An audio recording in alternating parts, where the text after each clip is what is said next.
श्री शिवाय नमस्तुभ्यम। हर हर महादेव। देखिए, आप सभी को पता है आषाढ़ मास प्रारंभ हो चुका है और यह है आषाढ़ मास का पहला मंगलवार और आज पड़ रही है चतुर्थी तिथि। देखिए, चतुर्थी तिथि है वो भगवान गणेश जी को समर्पित होती है और मंगलवार का जो दिन होता है भगवान हनुमान जी को समर्पित होता है। चतुर्थी के दिन हम अपने बच्चों के लिए ज्ञान बुद्धि विवेक की प्राप्ति के लिए हम कुछ उपाय कर सकते हैं।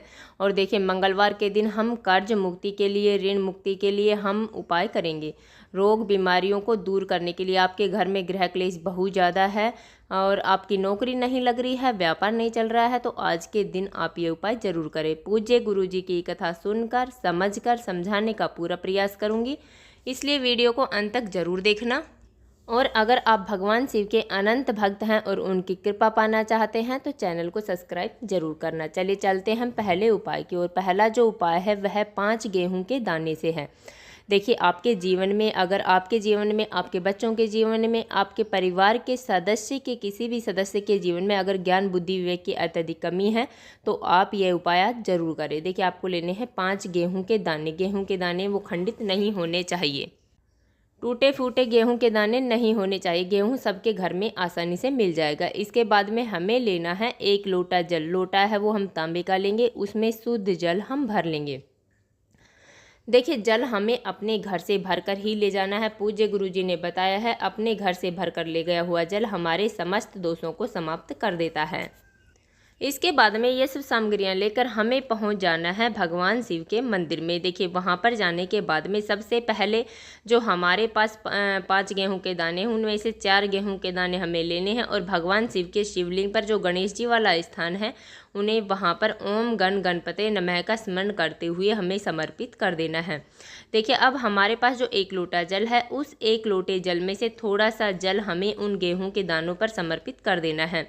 उसके बाद में हमारे पास जो 1 गेहूं का दाना बचा है और लोटे के अंदर जल है, उस 1 गेहूं के दाने को हमें लोटे के अंदर डाल देना है और उसे भगवान शिव के शिवलिंग पर मंगलेश्वर महादेव का स्मरण करते हुए, देखिए आपको स्क्रीन पर भी दिख रहा होगा, मंगलेश्वर महादेव का स्मरण करते हुए अपने मंगल कार्यों के लिए, अपनी नौकरी के लिए, अपने व्यापार के लिए आप यह 1 लोटा जल समर्पित कर देंगे।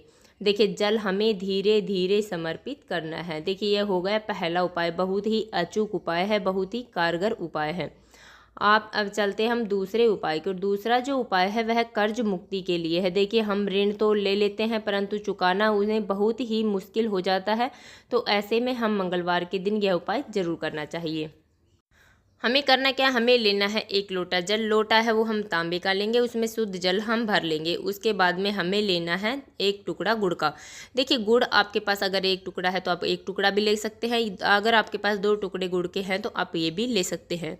उसके बाद में हमें लेनी है लाल मसूर की दाल। देखिए, 11 लाल मसूर की दाल हमें गिनकर निकाल लेनी है, खंडित मसूर की दाल हमें नहीं लेनी है।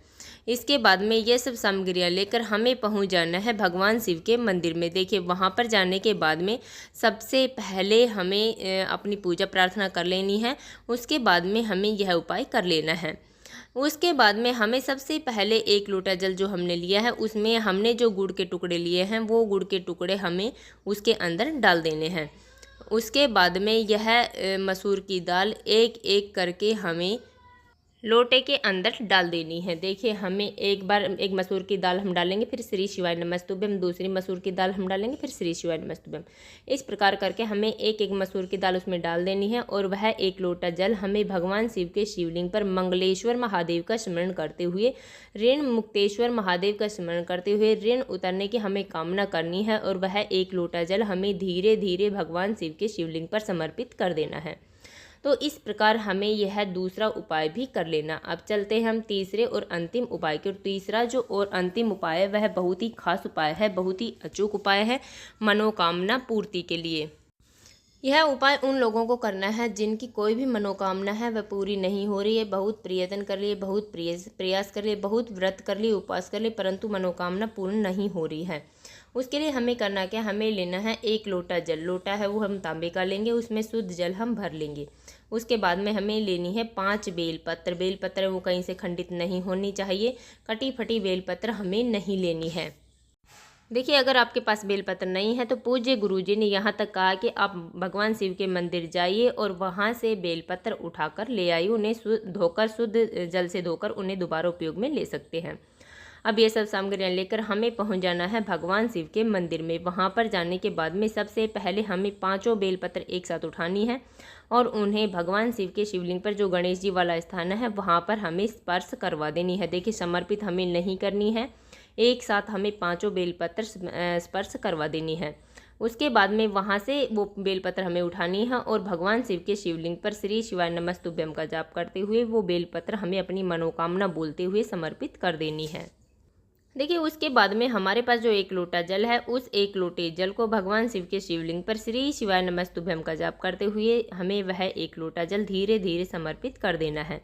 तो देखिए, 3 बहुत ही अचूक उपाय हैं, बहुत ही कारगर उपाय हैं। आप सुबह से लेकर शाम तक, रात्रि तक आप इन्हें कभी भी कर सकते हैं।